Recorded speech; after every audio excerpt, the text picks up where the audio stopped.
In section 5.3, we're actually going to learn how to fit exponential functions to data sets. So in the last section, we worked with exponential functions, we built them from standard formulas, but now we're going to actually get a data set and build our own exponential models.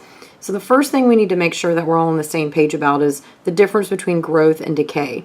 So in an exponential growth function, they take the form of a times b to the x, where b is a number greater than 1. And we know when a function's growing, right, the graph is going to look like this.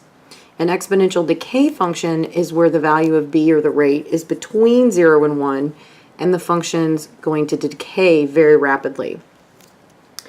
When we build models off data sets that have exponential growth or decay, right, we use linear regression to build linear models.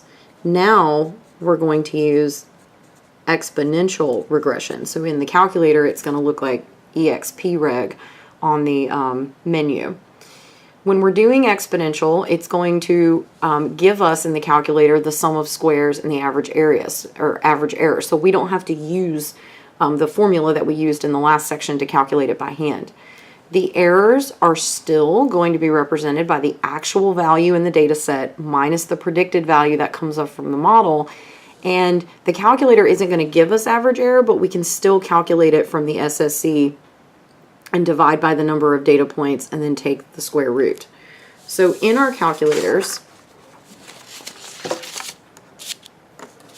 we're going to go to stats, edit, enter the data set, right? X is still L1, Y is still going to go in L2. Then we're going to grab exponential regression and enter the function into Y1. And when we enter it into Y1, it's going to allow us to graph it and then extract data from the model without having to do hand calculations. So example 9 says the following data set is the population of a city measured in thousands.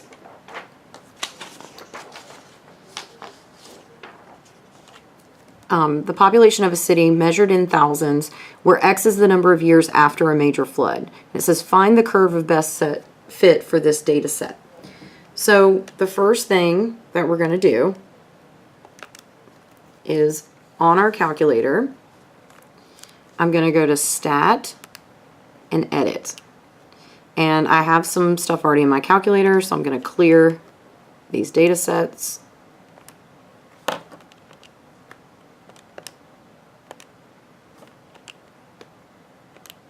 Let's make sure we clear everything out here. And if you know the clear list function, you can clear it that way. So I'm going to go to L1 and I'm going to enter all of my X values. So 0, 5, 8, 11, 15, 18, and 22. And then in L2, I'm going to enter all the Y values. So my Y values are 179.5, 168.7, 158.1, 149.2, 151.7, or excuse me, 141.7, 134.6, and 125.4. And I do want to verify that I've got the same number of X and Y values, so I know I didn't skip anything. Then we're going to go back to Stat. I'm going to go over to Calculate, and now I'm going to scroll down, and I can see linear regression, and there's exponential regression. So that's 0. So you can actually just go straight to it by hitting 0. It's going to ask for my X and Y values, so I'm going to hit second 1 to tell it L1, comma, second 2 to give it L2. And then I want to put another comma, and I want to, send the list to Y1. So we find Y1 by going to vars, Y variables, function, and there's Y1. So now it says all the X values are in L1, the Y values are in L2, and send the model to Y1. So when I hit enter, it gives me the model. You can see the form of the model. Here's my A value, my B value, and it also gives me our correlation coefficient and our coefficient of determination. So the model for this data set, and we're just going to go out about 2 or 3 decimal places, the model for this data set is y equals, our A was 180. I'm going to round this to 3 decimal places, so 673. Our B was 0.984 raised to the x.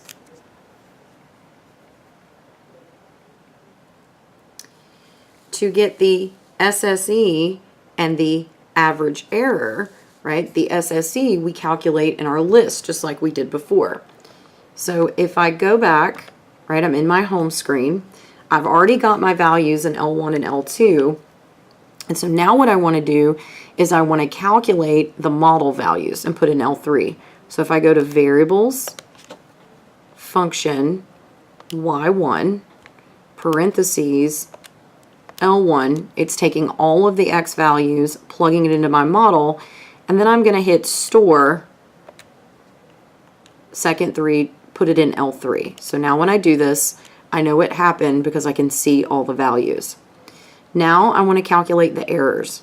So I want to take all the actual values, those were the y values, so L2, and subtract all my predicted values, L3, and send those to list 4.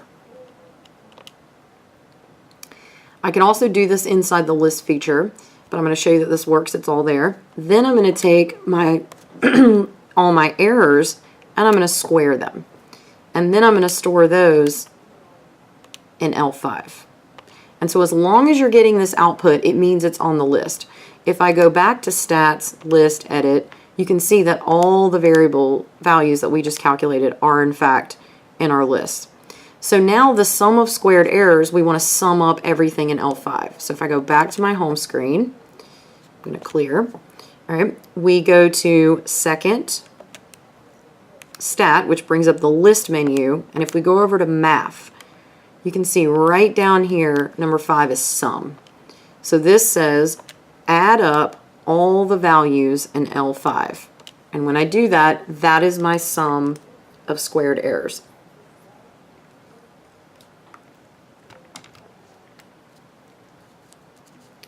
So my SSE, I'm going to round this to 3 decimal places, is 9.677.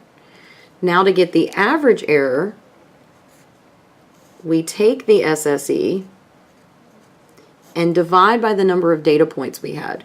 So if we go back to our list here, we see 1, 2, 3, 4, 5, 6, 7 data points.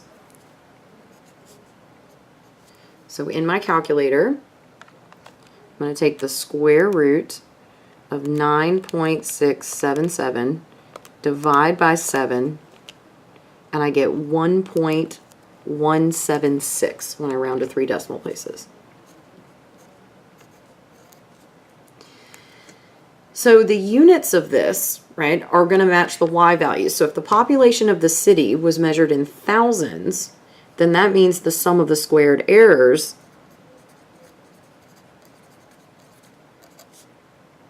is in thousands squared. When I take the square root, this is going to come out in thousands.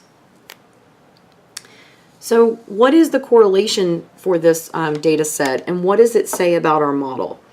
So if I go back, if I want to find the R value again, it popped up when we did exponential regression. If I go back to stat calculate, it was 0, right? So there's xreg. And all I really need to do now is I don't need to see the model. I've already put it in Y2, but if I just do L1, L2 again, it will bring this screen back up.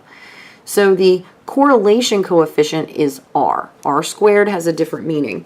So if we write down what our R is, I'm going to take this guy to 3 decimal places. It says R is negative 0.998. So what does this mean about the model? So remember, R is a value between -1 and 1. The sign of the number is telling us what type of correlation we have, and the value of the number, the closer it gets to 1, is how strong, and then the closer it gets to 0, it means it's weaker. So this means that population and years, because that was the input variable, have a strong negative relationship. So technically you could use the word correlation here, but it's just, you know, it's kind of nice to use a word different than the word in the definition. But correlation just means the type of relationship that the two variables have.